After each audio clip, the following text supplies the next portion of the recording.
Have you ever looked out your window at night and felt like someone was already looking back? What if that silhouette standing by the tree line wasn't just passing by? What if the knock on your door at 3 a.m. wasn't a prank, but an invitation to something far darker? Tonight we dive into 3 terrifying true stories where the horror began with something simple, someone outside.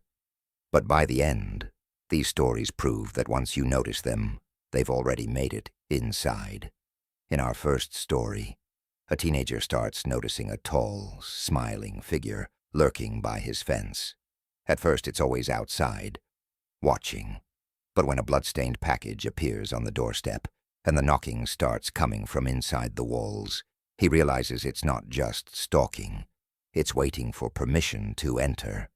Then, in story 2, a researcher alone in a cabin begins to hear tapping on the window. But the window's 12 feet off the ground, and the sound is coming from inside.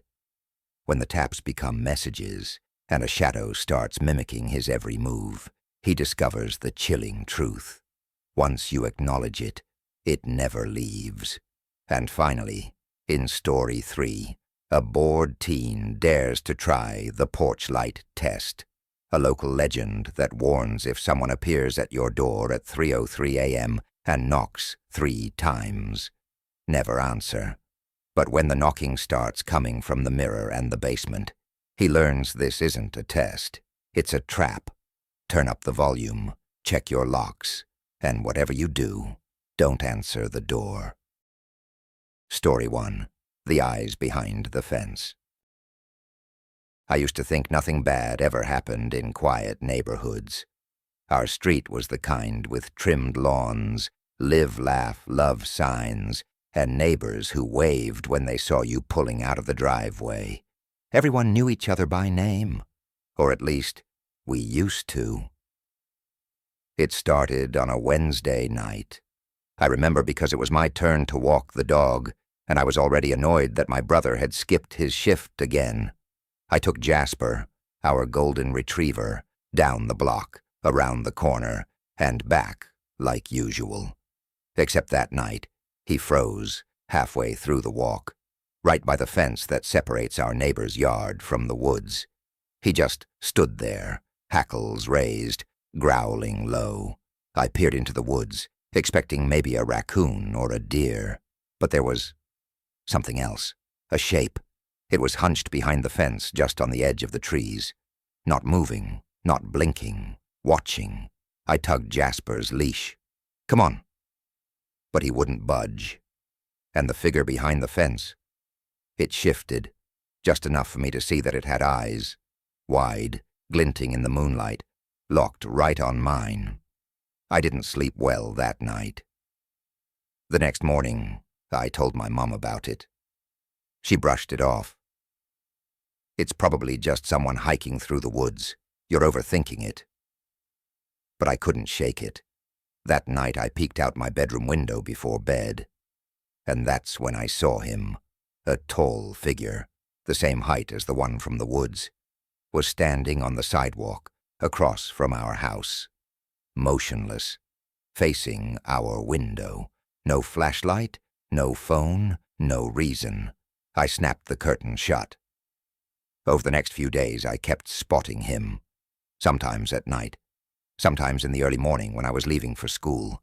He'd never be closer than the sidewalk, but he was always watching, sometimes from behind a tree, sometimes in the middle of the road, always facing the house. No one else in the neighborhood seemed to notice. I told my dad. He laughed. Maybe it's the HOA president making sure we mow the lawn. But I knew what I saw. One night, I grabbed binoculars and crouched under the window. The figure was there again, right on cue, just across the street, half shadowed by a street lamp. I zoomed in. He wasn't wearing a hoodie or a coat. He was wearing something like a uniform, but not military or police, almost like hospital scrubs, stained and tattered. And there was something wrong with his face. His mouth was just too wide, like it had been pulled into a permanent smile. I dropped the binoculars and backed away from the window. That weekend, things escalated. Saturday night, our power flickered, then went out. The street was pitch black. All the houses around us lost power, too. Or so we thought. I lit candles. My dad grabbed a flashlight and tried the breaker. No luck.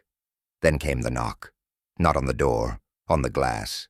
The sliding glass door in the kitchen that leads to the backyard. 3 slow taps. My mom froze. My dad turned to me. "Stay here." He walked to the door and pulled the curtain aside. No one was there. But Jasper? He was growling from the hallway, teeth bared. Then came the second knock. Not from the back this time.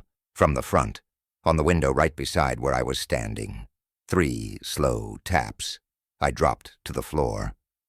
We called the cops. They arrived 10 minutes later, did a sweep, and found nothing. No footprints, no signs of forced entry, just a few smudges on the glass, like someone had pressed their face to it. The police told us to keep our lights on and lock our doors. They didn't seem too concerned, but I was. That night, I slept with my baseball bat under the bed. The final straw came on Monday. I came home from school and found a box on our porch. No address, no note, just a cardboard box sealed with masking tape. I called for my mom. We opened it together. Inside was a pair of binoculars, the exact ones I'd used to spy on the man, covered in dirt and blood, and tucked beside them was a photograph, a photo taken from the sidewalk of me, standing in my window with the binoculars pressed to my face. There was a message written in red marker on the back. "You saw me, now I see you." The police took the box.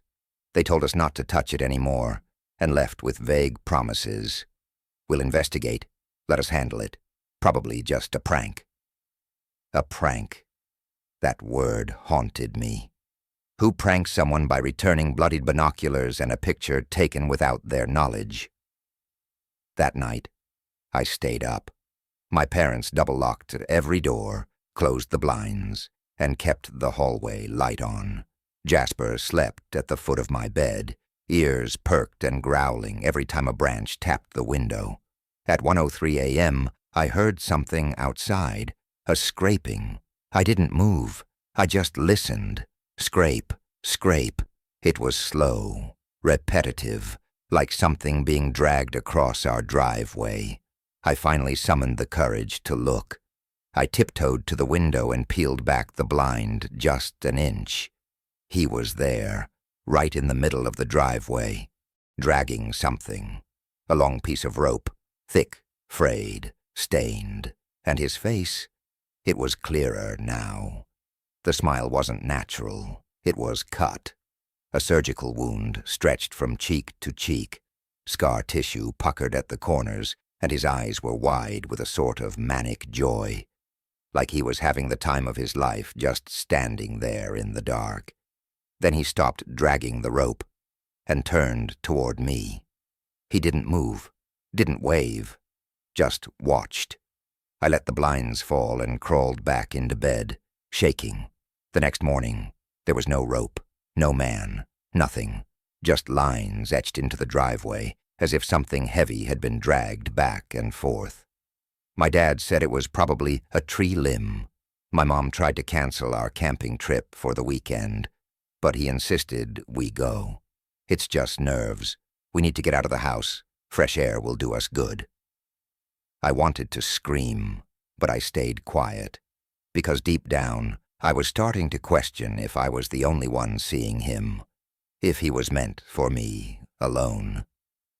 The cabin was 2 hours away, remote. No cell signal, no neighbors. It was meant to be a reset. But the first night, Jasper refused to come inside. He stood at the edge of the porch, tail tucked, whining at the woods. My dad had to carry him in. We chalked it up to the change in environment. Until the second night. That's when the knocking returned. It started at 2:12 a.m., the exact time my phone blinked on for a moment, even without service. and flashed a notification. "He's here." Then the screen went black again. 3 knocks. Slow, deliberate. But this time, it wasn't the door. It was the cabin wall. The wooden wall right behind where I was lying. We were surrounded by forest. No porch, no ladder. Just a sheer wall of timber. And something was knocking on it at head height. I didn't breathe. My mom screamed. My dad grabbed the fireplace poker. He flung open the door and ran outside, circling the cabin with a flashlight. Nothing. No footprints. No man. Just silence. Even the bugs had gone quiet. We left at sunrise. When we got home, something was different. The mailbox was missing, completely ripped out of the ground, and our welcome mat had been replaced. Instead of the one that said, "Home Sweet Home," there was a new one. It said, "I'm already inside." My mom finally broke. She sobbed. My dad called the cops again. This time they installed cameras, motion sensors, alarms. We were watched 24/7. For a week, nothing happened. I started to relax. I started to think maybe the guy had given up, until the cameras stopped working. One by one, every single feed, blacked out, fried. The tech guy said it looked like someone used a high-frequency jammer. That night my window was open. I never left it open, and there, on my bed, was a single object, a Polaroid photo. It showed me, sleeping and standing over me, barely visible in the corner of the frame, was the man, that mouth, that smile. But something was different. His eyes were swollen, dark, like he hadn't slept in weeks. On the back of the photo, in the same red marker as before, "You keep looking for help." But I'm not outside anymore. I dropped the photo, because that's when I heard it. The creak of my closet door. Jasper leapt up and started barking furiously. I turned, heart thundering, and watched as the closet slowly swung open. It was empty, except for a rope, the same one from the driveway, tied into a noose, hung from the closet bar, and beneath it, scratched into the wood, were the words, "Let me out, now." We moved, sold the house in less than a month. The new family has 2 daughters. I wanted to warn them. I even wrote a letter, but I never sent it, because last week I received a package at our new address. No return label. Inside, there were 3 Polaroids. One of the new family waving in front of the house, one of the younger daughter brushing her hair in the window, and one of me, standing at the mailbox, holding the letter I never sent. On the back of that one, "You see me. I always see you." He's not outside anymore. He never was. Story 2. The tapping never came from the window. It started the night the first snow fell. I had just moved into my uncle's old cabin in northern Montana. Remote-y place. The kind of remote where neighbors meant people 5 miles away. I was supposed to stay the winter, house sit, while he traveled through Europe. In exchange, I'd get a free place to work on my thesis, The Effects of Prolonged Isolation on Human Cognition. Irony's a sick little beast. The first few days were uneventful, cold, quiet, peaceful even, until the tapping started. It was faint at first, a slow tick-tick-tick, like the edge of a tree branch brushing the glass. It always happened around midnight. Just a few soft taps on the living room window. I didn't think much of it at first. Wind, maybe. Wildlife. I was in the woods, after all. But the cabin's living room window, it was 12 feet off the ground. The second night, the tapping returned. Same time, same rhythm. This time I grabbed a flashlight and stepped out into the biting cold, my boots crunching in the snow as I circled the house. Nothing. No prints. No branches long enough to reach that high. Just an undisturbed blanket of white, glistening under the moonlight. I stood there staring at that window, heart tapping in sync with the phantom knocks. And then it hit me. The sound hadn't come from the window. It came from inside the walls. On the third night, I didn't sleep. I sat in the armchair near the fire, wrapped in a blanket with my laptop open, typing out notes. 12:03 a.m. Tapping again. 4 taps. Steady rhythm. Living room. No wind outside. Cold stillness. Possibly auditory hallucination. Repeating pattern suggests intention. At 12:05, the power cut out. Everything went black. The fire reduced to glowing coals. The cabin swallowed by a crushing silence. Then the tapping started again. But this time, it moved. It traveled from the living room wall, down the hall, toward the bedroom. Tick, tick, tick. It wasn't knocking anymore. It was pacing. I lit a candle and followed the sound, heart hammering in my throat. The tapping stopped just before I reached the bedroom door. I pushed it open slowly. Empty. Except the bedroom window, the only one with a screen on the inside, had 4 small, perfectly spaced dents, as if something had tapped from within the glass. I checked the lock, still sealed, but on the window ledge, scrawled into the frost with what looked like a finger, was a word. Hi. I started sleeping with the lights on. Day 4, I called my uncle. He picked up from Paris, chipper as ever. I tried to sound calm. Did anything weird ever happen at the cabin? He paused, then chuckled. What do you mean? I mean, sounds at night, in the walls, or the windows, like someone's outside, or inside. He got real quiet, then said something I'll never forget. Don't tap back. What? If you hear tapping, just don't respond. Don't tap back. Don't acknowledge it. It loses interest if you ignore it. What is it? I don't know, but it followed me for a while after I moved out. I think it feeds off attention. Just don't engage, whatever you do. That night I couldn't sleep. The wind howled against the cabin, snow piling up against the door. I tried to read, to focus, to drown out the creeping dread. At 12:04, the tapping returned. 5 taps this time. Tick, tick, tick, tick, tick, followed by silence. Then, another set of 5. Tick, tick, tick, tick, tick. I grabbed my notepad and scribbled it down. Then, without thinking, some part of me desperate for control, I reached out and tapped back. 5 taps. A perfect echo. The silence afterward was absolute. And then something tapped back once more. Only this time, it tapped 6 times. Suddenly, every light in the house flickered on. The fireplace flared violently. My laptop, long shut down, powered on by itself. The screen blinked. Static. Then words appeared. You heard me. I hear you too. I slammed it shut. The taps started again, rapid now, frantic, from every wall. Kitchen, bedroom, ceiling. Something was inside the walls, all around me. I grabbed my coat and boots, preparing to run for the truck parked out front. But when I opened the front door, my breath caught, because right there, written in the fresh snow just inches from the threshold, were more words. Leaving won't help.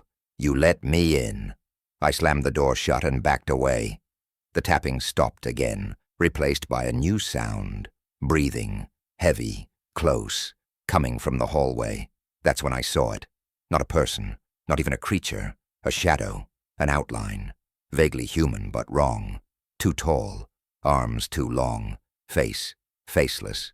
It stood there, still, in the dark hallway. Then, in a slow, jerky motion, it raised one hand and tapped once on the wall. Tick. Then raised the other hand. Tick. It was mimicking, mocking, and then it stepped into the light. I didn't scream. I couldn't. My mouth opened, but no sound came out. Just a silent gasp into the frozen air of the cabin. The figure stepped forward.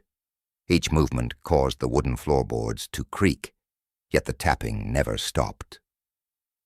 Even as it advanced, a rhythm pulsed from the walls, as if the cabin itself had joined in some grotesque ritual. Tick, tick, tick. It was close now, just beyond the armchair. No features, no eyes. But I felt it staring. I backed away slowly, step by step, until my shoulder hit the cold wood of the back door. I remembered what my uncle had said. Don't engage. Don't respond. Don't let it in. But I had already tapped back. I had already let it in. Suddenly the cabin went quiet, utterly silent. The thing in the hallway stopped. It tilted its head, as if listening to something far off. Then slowly, it dissolved into shadow, like smoke being pulled back through the cracks in the walls. Gone, but not gone. I stood there shaking, clutching the doorknob, unsure if I had imagined it. Then, the door behind me knocked. 4 taps, slow, precise, from the inside. I ran. Didn't grab my phone, didn't put on boots, just bolted into the knee-deep snow and sprinted for the truck parked at 20 feet away. I flung the door open, turned the key, and prayed.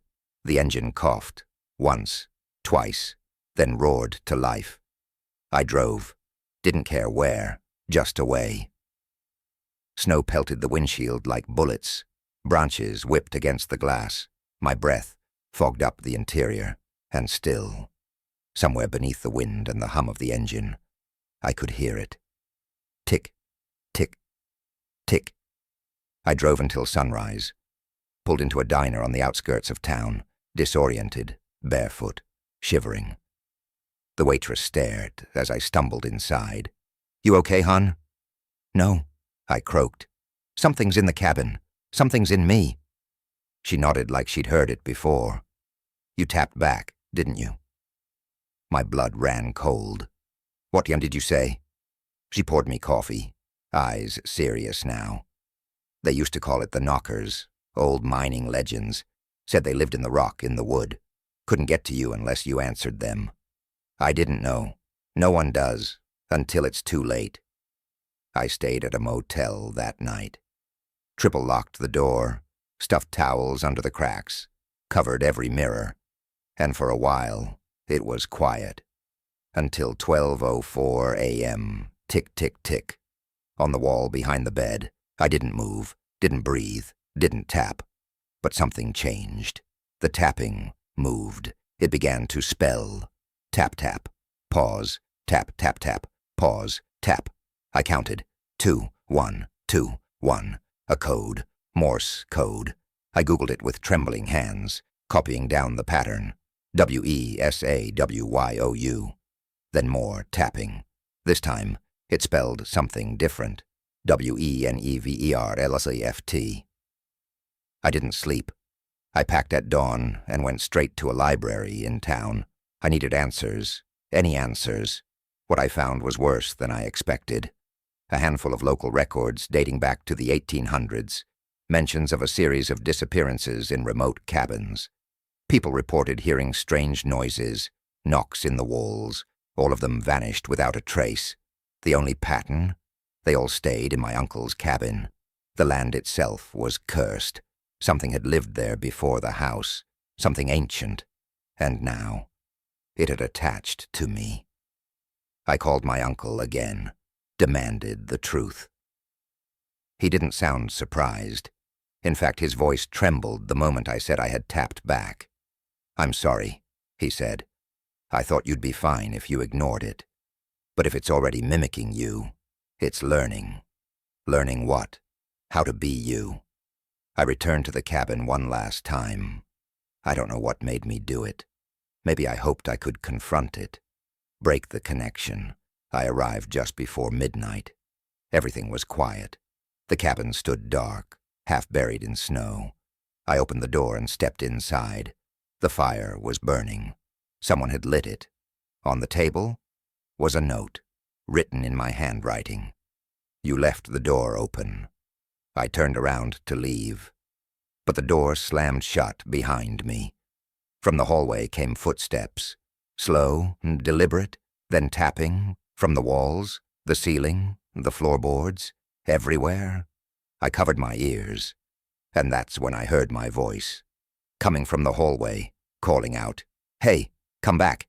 You forgot to tap." I ran to the bedroom and locked the door, pushed the dresser against it. The tapping closed in, all around me. It was inside the walls. It was the walls. Then, silence again. I waited and waited until finally I heard it, breathing, from directly beneath the bed, slow, wet, gurgling. I stood up slowly, heart slamming in my chest, and leaned down to look. But nothing was there, just frost slowly spreading across the floorboards, and in it, forming word by word, "You're the echo now." I woke up in the middle of the forest, alone, frostbitten, no memory of how I got there. The cabin was gone. No rubble, no fire, no trail, just a snow-covered clearing. I moved back to the city, got therapy, got on medication, told myself I imagined it all. Until yesterday, my apartment wall started ticking, tapping, just once. Then a pause, then again, tick, tick, tick, and I know now, it was never the window. It was me. I brought it with me. It never leaves once you tap back. Never. Story 3. The Porch Light Test. You ever hear of the porch light test? It's this thing we used to do in our town when I was a kid. Almost like a game, passed down from older siblings with whispered warnings and dares. The rules were simple. 1. You wait until exactly 3:03 a.m. No earlier, no later. 2. You sit alone in the front room of your house with every light off except for the porch light. 3. Then you watch and wait. If someone appears under the porch light, someone you don't recognize, you don't open the door. No matter what they say, no matter how much they look like someone you know, because if they knock 3 times, and you open that door, someone inside your house disappears. It was always just a story. The kind of creepy urban legend that made you feel cool for telling it at sleepovers. My friends and I used to double-dog dare each other to try it, but nobody ever did, until I did. I was 17, bored, and home alone for the weekend. My parents had gone to a wedding out of town, and I had the place to myself. Snacks, horror movies, loud music. And then around 2:45 a.m., I remembered the story. The porch light test. Something about it felt different that night. Maybe because the house was so quiet.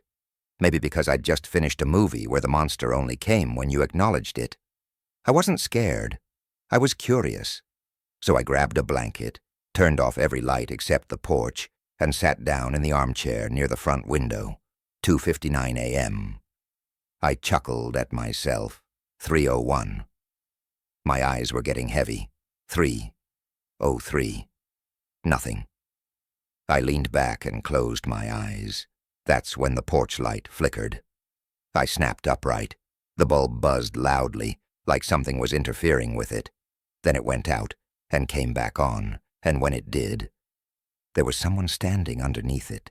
A man. Or something shaped like a man. Tall. Wearing what looked like a black hoodie and dark jeans. No shoes. Pale skin. Eyes locked on the front door, unblinking. I froze. Was this a prank? Had someone followed me online? Tracked my post from earlier about trying the porch light test tonight, LOL? I crouched below the window. My heart thumped against my ribs like it was trying to escape. Then the man moved, not toward the window, toward the door, and he knocked 3 times. I jumped back. No way this was real.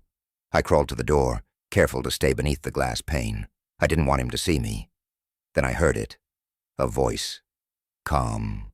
Software. It's me. Open up. It sounded like my dad. But it couldn't be. My parents were hundreds of miles away. I stayed quiet. Come on, the voice said again. You left the door unlocked. I hadn't. I checked it twice. But then the handle jiggled. Softly at first, then harder. Let me in. I'm cold. The porch light flickered again, and that's when I noticed something horrifying. The man was still standing under the light. But the voice? It was coming from the hallway behind me. I spun around, heart thudding. No one was there, just darkness and silence. I backed against the door, and then the knock came again, but not from outside. This time, from the basement door behind the kitchen. 3 slow knocks. Knock, knock, knock. I stared at it. We never used the basement. My parents said it had mold or asbestos or something. They kept it locked. But the door was open now, just a crack. And from the darkness inside, I heard that same voice again. "Come down here." I couldn't breathe. I ran upstairs, slammed the bedroom door and locked it. I called my dad. It rang twice before going straight to voicemail. Then I got a text. From his number. "Why did you open the door?" I hadn't. I typed back, "What?" Then another message. "You let him in." "Who?" "Don't come downstairs." "What's happening?" "There's someone else in the house now." I stayed awake until dawn, lights on, knife clutched in hand. When the sun came up, I finally crept down the stairs. Everything was silent. The porch light still buzzed, flickering every few seconds. The front door was still locked. The basement door, still slightly ajar. I tiptoed over and slammed it shut, bolting the lock, and just before it closed, I saw something down there, at the bottom of the stairs, a figure, standing completely still, head tilted upward, smiling. Later that day, my parents came home. I didn't tell them everything, just that I thought someone might have tried to break in. They checked the cameras, which had stopped recording at exactly 3:03 a.m. No footage, no evidence, just static. That night, I slept with my bedroom door locked at exactly 3:03 a.m. I heard something move under my bed, something that didn't breathe right, and a familiar knock on my window, 3 taps, followed by a voice I'll never forget, my own. "Hey, let me in. You forgot to say goodbye." I didn't move. I didn't breathe.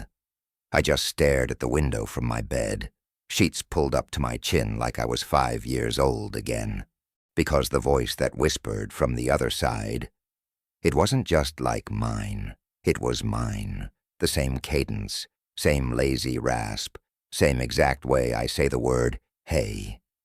And that knock, the 3 slow taps, knock, knock, knock. They echoed through the room like heartbeats from the dark. I wanted to believe I was dreaming, that I'd passed out, that my mind had made all this up. The porch light, the figure, the voice downstairs, the text from my dad's number. But then came the part that made my blood turn to ice. The voice outside said, "You left the door open again." And my bedroom door creaked open, on its own. I screamed, loud, raw. Scrambled to the corner of the room and grabbed the baseball bat I kept behind the dresser. I aimed it at the doorway, expecting someone, something, to come crawling in. But no one did. Nothing moved, no sound, until my phone lit up. One notification, a text, from my number. "Don't hit me, I'm you." I stayed locked in my room until morning. Didn't sleep, didn't even blink. When the sun finally rose, I searched the house top to bottom. No signs of forced entry, no footprints, no open windows, no broken locks. Just one thing. The porch light switch was flipped off. I always leave it on, always, and there, sitting at the base of the porch, was something new. A photograph, a Polaroid slightly curled at the edges, still fresh with that chemical scent. It was a photo of me, sitting in the armchair at 3:03 a.m., eyes wide, staring into the dark. But here's the thing, I never took that photo. And what's worse, in the reflection of the front window, behind me, there was another version of me, standing, smiling, holding a camera. I burned the photo, I deleted every post I'd made that week. I unplugged the porch light, cut the power to the front of the house entirely, and for a while, it worked. No more knocking, no more doppelgangers, no more 3:03 a.m. hauntings. Until last night. I was staying over at a friend's place. New apartment, 3rd floor, no porch, no front-facing lights. It was a joke at first. I told her the story, and she laughed. This is exactly why I leave my porch light off. Nothing spooky shows up without a spotlight. But at 3:03 a.m., I woke up gasping for air, because someone was tapping on her bedroom window. 3 slow taps, even though we were on the 3rd floor. She thought it was a bird or a squirrel, until the second set of knocks came from the bathroom mirror, and the third from under the bed. That's when she saw it.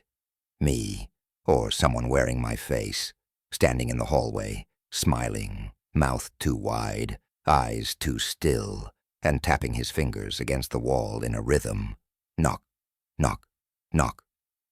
We left that night. We drove across town to a hotel and checked in under fake names.